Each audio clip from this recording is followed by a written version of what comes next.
It's time to get educated on the craziness impacting K-12 classrooms and college campuses around the world. This is the Dr. Duke Show. Hello, everyone, and welcome to the Dr. Duke Show. Before we get started, please hit that share button so we can educate more patriots around the country. Okay, we're kicking things off today on a high note with CultureCast with our good friend, Vicki McKenna. Thank you so much, Vicki, for joining us. My pleasure. Good to see you. And so, I'm sitting here thinking to myself, patriarch. I mean, I'm wielding the phallus. Life is perfect for me. I have all this privilege oozing from every orifice. And then I look over at you, and you poor thing. I mean, can you even define yourself as a woman anymore? Can anybody bring you psychological help to figure out what a woman is? I got to tell you, I'm having some massive dissonance here because, see, I learned from Ketanji Brown Jackson that unless I'm a biologist, which I'm not, I can't define the word woman. So here, all this time I thought I was a woman, but apparently I can't know that unless a biologist confirms that, and I don't know any biologists, so that's unfortunate for me. And then I learned from a professor of English literature at Miami of Ohio, a guy named James Bromley, that I can't use the substitute word female because that's deprecatory. And so I'm trying to figure out what I am, Duke. Can you help me? Because, we know what you are. You're toxically male. You're part of the patriarchy. You're a dude. You're a guy. You're a man. Me? I mean, this is one more way. I'm lost. This is one more way the progressive left has just made my life easier. I am so transparently what I am that it cannot be argued away. And if I were to declare to be a woman tomorrow, you would have to take me as serious. Right. If you denied you can't deny woman for yourself, but if you tried to deny it for me, I'd be all over you with my lawyer team. Now, that's right. And I'd get hounded off of Twitter and Facebook and all social media. Somebody would call my boss and demand that I be fired. You're exactly right. If you decided to call yourself DeWanda instead of Duke, Duchess, and demanded that I refer to you as female and let you into the ladies' dressing room, you know what? And I said something about it, that would make me a bigot. Yeah. I can't even define myself, but it would make me a bigot, apparently. At least this is according to the new sliding scale. I need a translator is what I need. And please call me Duchess. Okay, Duchess. Just so you know. Now, I've got help. I'm bringing help from the medical community. I'm wondering if you're in a situation where, like when people get an arm taken off, and for the next 6 months they think they have it's there. It's there. Yes. Okay. Yes. Maybe you have phantom limbs. Maybe you have a floating penis and don't know it. I have a phantom penis? Yeah, maybe. Is that what you're saying? Yeah, maybe you have a phantom penis. I may have penis. a phantom phallus and I don't even know it. And someone is going to help me figure this out. Look, this is, where are the feminists on this is one of the things I can't figure out. The feminists are cheering it on. So what is feminism if feminism is cheering on the actual definitional erasure of women and females? Because if you can't say woman, you're going to say female. But if you can't say female because some clown is operating from a new translator that none of us got the updated software on, and we can't say female either, what's left? Do I have to describe myself as a human person with 2 X chromosomes? That's a little cumbersome, with all due respect. And does that really mean anything to anyone any longer, since apparently we're not defining anything biologically? Bizarre. Well, I can help you. It's meant to confuse and deconstruct. It is, and I can help you with that. You and I have talked about this before. I go back to 30 years when I started graduate school. For a long time now, the feminists have really been Marxists masquerading as feminists. They're using feminism as the world they're struggling to fight, but they're really Marxist, right? As our environmentalists really Marxist, as our, goes down. Many of the transgender community are really Marxist. We know Black Lives Matter founders were actually Marxist. So this is all a catch-all for you will abandon gender, you will abandon the environment, you will abandon all this stuff once the red flags rolls out in Washington, D.C., and America has abandoned free markets. Then you will see that this was all along a very consistent move towards cultural Marxism. And then once they take control, as they did in every other country like China and Russia, then all of a sudden, all that sympathy for people who think that there's something they're not, it goes away real fast, doesn't it? Especially if you think that you're going to continue to have some sort of base of power and privilege, as you say, once the tanks and the red flags roll in. And you're right. This is about creating confusion. It's about creating dissonance. It's about making it difficult for us to define anything. It's about creating fractures within societal structures like family, friendship groups, neighborhoods, schools, the military, the law. If you can't define woman in the law, how do you expect to have any protections for women in the law? I mean, maybe we just all call ourselves men? But the whole idea of this is to get people frustrated and incensed and then at each other's throats so that the division is easier to sow and the division is easier to accomplish. Once that division happens, you're right, this is when the power brokers come in and establish themselves as the authorities, the authoritarians, and all of a sudden we are subject to their whims, and as if we're not already. We at least can fight back a little bit, but we are subject to their whims, their orders, their lack of logic, their rage, their hate, their homicidal inclinations, and their psychological, twisted natures. With all the censorship taking place on social media platforms, we've made it easy to keep up with your favorite content. Simply download the Freedom Project Media app in your app store. Get access to 18 new videos a week, plus thousands of archived shows, lecture series, and educational animations. Download the Freedom Project Media app on your Apple TV, Roku, tablet, or phone, and make sure you allow for notifications to keep you informed.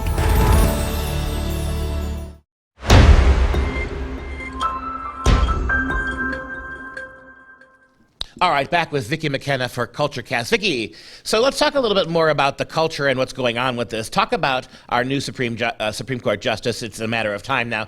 You can always find 3 cackling old women in the Republican Party who will vote for any other woman. And so you've got Murkowski, you've got Collins, and the most oldest of all the little old women is Mitt Romney, Mittens. Absolutely. Pierre Delecto is voting for her. So, but talk about. Of course he is. I mean, he is. But she's a judge. She's a judge, right? I mean, I get it. She's not a biologist, as she claims, but she's a judge who's responsible for hearing cases that are going to involve gender. I mean, if she cannot explain what a woman is, shouldn't she have to recuse herself? She's not qualified to practice the law because woman, female, all of this is defined in the law. Our discrimination law is based on these definitions, knowable, discrete definitions of woman. So for her to say that is for her to suggest that there is no sort of ruler, benchmark in the law that she is willing to look at in order to rule on gender-based cases. So it's a jump ball. It'll just be what I feel like. Well, that's not what we expect judges to do. Furthermore, with regard to this judge, she's indicated that she believes she has the power and authority to usurp the legislature and change the law if she doesn't like the law. She doesn't like the sentencing guidelines for pedophiles and kiddie porn offenders. So what did she do? Took it upon herself to simply change the sentencing guidelines from much harsher terms to lighter sentences for child porn offenders and child abusers. And that's what we've seen as well. This isn't, by the way, just sort of a one-off. She has a history of ruling on these cases. She's apologized to kiddie porn consumers for having to sentence them to any time. It's bizarre that anybody would think to put her in a position where she could be on the Supreme Court now for the rest of her life. She's a fairly young woman. This is it's not a good place that we're going. Ruth Bader Ginsburg wasn't this it wasn't this soft on judicial philosophy. This woman seems to be shrugging her shoulders, saying, whatever the politics demand is how I'm going to rule. Well, she also made an even more staggering statement over the woman question, or even over the pedophile situation. She actually said she has no stance on whether or not individuals have natural rights. Yes, and so which suggests she has no opinion on whether or not the Bill of Rights is controlling in our Constitution or not. And again, she'll be ruling on questions involving the Bill of Rights as a Supreme Court justice. But Duke, she's there because she's black and female. Wait a second. Well, or black and woman. We're not sure.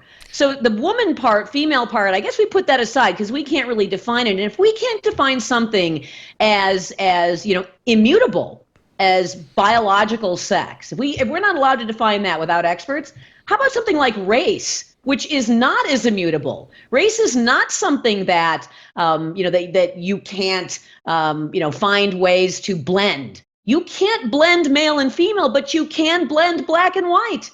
So is it true that she's in fact a black woman, or must she define as well as a black woman? And if it's definitionally based, may I also define as a black woman, or, since the patriarchy rules, a black man?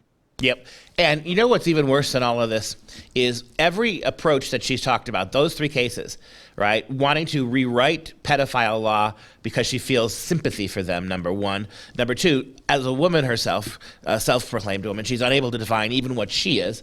And right. then of course, I don't know if there is such a thing as natural rights. The one thing that she's telling you, and you cannot miss it, and it shows you how politicized Murkowski and Collins and Mittens, Pierre Delecto, Romney are, that she's telling you to your face that I do not believe that there is such a thing as factual inherent rights. And by me showing you how I'm ruling on these various ideas, I'm telling you to your face that I will not take the Constitution as it's written. I am not going to see the Constitution as an absolute benchmark of the law. I'm going to look everywhere else. And you would think if somebody said that in plain terms, and you want to consider yourself a Republican, I don't see how you can vote for this. But again, we've got two non-Republicans, and you've got one crazy man from Utah. So still, she's making it absolutely clear that if your very right, God-given right to have rights doesn't necessarily exist, then the Constitution is a meaningless document to this woman. Well, and, let's not forget as well that she does not seem to be indicating she'll protect children from sexual predators either, which I find disturbing, to say the least. I wonder what Mitt Romney has to say about that. Listen, she's receiving the support from these rhinos, or non-Republicans, or pretend Republicans. Two of them, she's receiving support because they actually believe that the editorials that would be written against them for being racist, for voting against a black woman who's not qualified to be on the Supreme Court. She may be qualified for a lot of things. She may be a very bright lady. She may be a very nice lady, might be a good mom too. But what she has said is that she is not qualified to rule on constitutional issues because she doesn't believe in the Constitution. That is what she said. They're afraid, though, that they're going to be called racists if they vote against her. And think about the media as well, that relies on the Bill of Rights, notably the First Amendment, to exist. They are defending the appointment of a woman who has told them that First Amendment is not something she's terribly interested in preserving. Well, and if you ask me, it's not even the fact that they're afraid, Collins and Murkowski, to vote against a woman, because if I'm not mistaken, Murkowski did vote against Amy Barrett. The two Republican so-called women are voting on the premise they know factually she will do nothing to attack abortion rights in any way. That's why they're doing true. it. Yeah. Yes, 100% true. And they're also supporting, just like Joe Biden and the Democrats supported her nomination in the first place because they're racist. They only are voting for her because she is a liberal and she is skin color that checks the box on oppressed group. Today's show is sponsored by our friends at MyPillow. Save up to 66% on all items at MyPillow.com when you use the code Dr. Duke. That's DRDUKE. Support this show by supporting a great American company.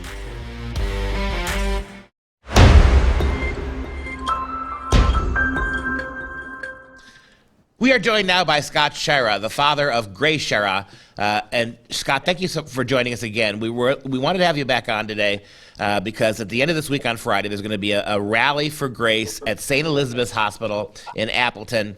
And I want to know what's happened since what time we've talked, and how can people participate? If not by attending, how can they participate from all across the country? Sure. Well, thanks a lot for having me, Duke. So the rally is this Friday, and the city of Appleton has been very gracious. They're closing down Monroe Street, which is right across from the wing of the hospital where Grace died. Grace died in the wing that's on Fremont Street. So on the flyer, it says 1506 South Oneida. That's the main entrance for the hospital, and you'll see the signs there and find it. It'll be very easy to see. So it's from 9 to noon on Friday. If people want to watch it after the fact, we're going to be taping, and there will be an opportunity afterward to watch it. It's going to be live stream on the Children's Defense Network, and so, of course, we want everybody to come to support us at the rally if they can. Now, Grace, of course, is the remarkable young woman, Down syndrome victim, but a really happy, achieving child. She was 19 or 20? Yeah, she was 19. 19. And rather than give her the full gamut of COVID treatment, she got COVID, she went to the hospital. They put her on, somebody, a doctor apparently, because it wasn't the family, put her on a DNR, a do not resuscitate. Then they gave her a cocktail of drugs that would have killed probably an elephant, rather than really work on protocols to try to help her make her feel better. And the very day that she died, in the morning, the doctor said to you that she was getting so much better that she would maybe go home soon. What's happened since the last time we've talked?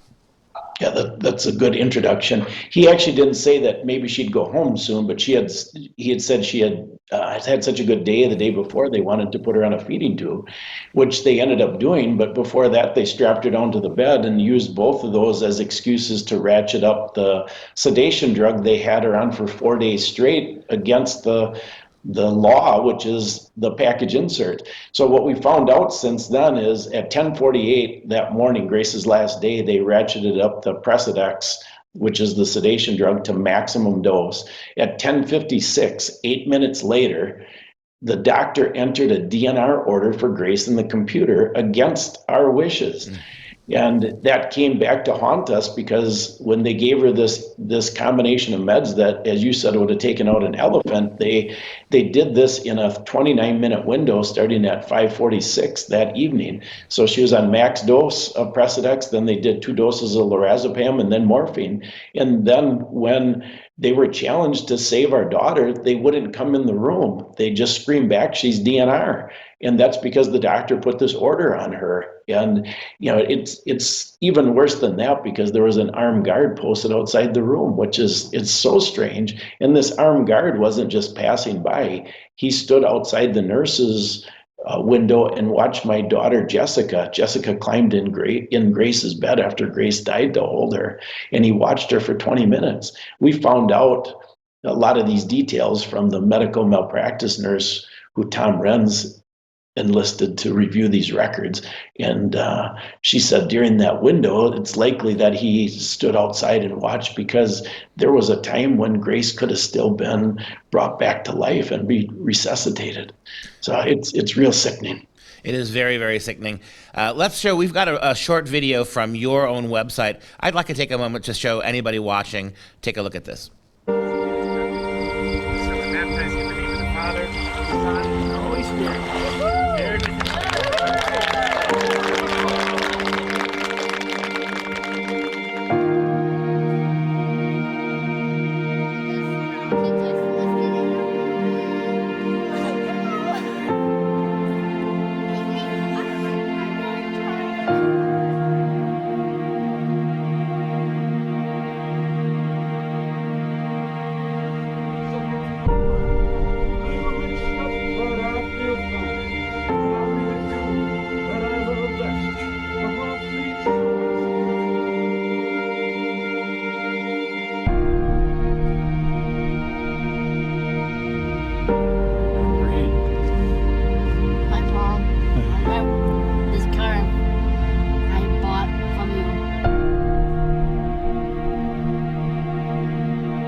Scott, we are also sorry for your loss, and obviously watching this again, that bright, excitable, happy child, it's a hard thing to watch.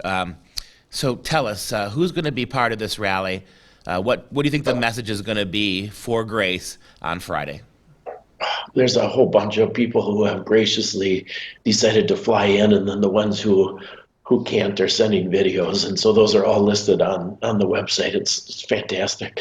But you know what the hope is, people have been asking, especially lately, what about justice? And I don't know where God's going to lead us there, but I can tell you this, that the ultimate justice in something like this is where those who were involved in the entire medical community who has bought into this craziness to repent and become children of God, that would be the justice that would make the most sense. Because as much as you can't stand what they did, I don't want them to spend eternity in hell.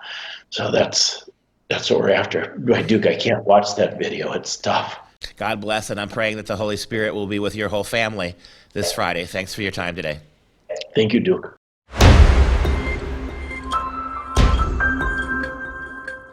All right, it's time for Trending Left. We've compiled some of the craziest media making waves across the internet for your viewing pleasure. Let's start with a story outside of the education arena, if we can. Elon Musk, one of the richest people on the planet, just stirred the honeypot by becoming the largest shareholder in Twitter. On Monday, the billionaire spent nearly $3 billion to purchase 9% of the company. And while it probably killed the left-leaning board, to have to admit it, Musk was just appointed to the board of directors. In a statement on the social media platform, Twitter's CEO welcomed his input, adding, quote, "He's both a passionate believer and intense critic of the service, yes, which is exactly what we need on Twitter and in a boardroom to make us stronger long-term. Welcome, Elon." Mr. Musk responded by saying, "Looking forward to working with Parag and Twitter board to make significant improvements to Twitter in the coming months." We also know that Elon Musk is a big fan of the Babylon Bee. It's one of the reasons why he got involved with Twitter. According to a statement on Twitter from Seth Dillon, the CEO of the satirical site The Bee, Musk reached out to us before he polled his followers about Twitter's commitment to free speech. He wanted to confirm that we had in fact been suspended. He even mused on that call that he might need to buy Twitter to fix the problem. Now he's the largest shareholder and has a seat on the board. This is wonderful. I mean, if we can get, I'll donate $100 to Elon Musk to try to make that 18 instead of 9, or 27% shareholder instead of 9, because the more he has, the more he could compel Twitter to be a fair, open, and free organization rather than the kind of left-wing kook show ban censor program that has become. You actually have people quitting Twitter now because they don't want to be associated with Elon Musk and his commitment for free speech. And I say, don't let the door hit you where the good Lord split you. Moving back to education, we had the Big Apple, where a private middle school in New York City recently promoted how proud they are to indoctrinate kids on the various kinds of pride flags. The Gateway School, which charges $70,000 a year, $70,000 a year for high school to attend, is using that sweet, sweet cash to create the very best social justice warriors money can literally buy.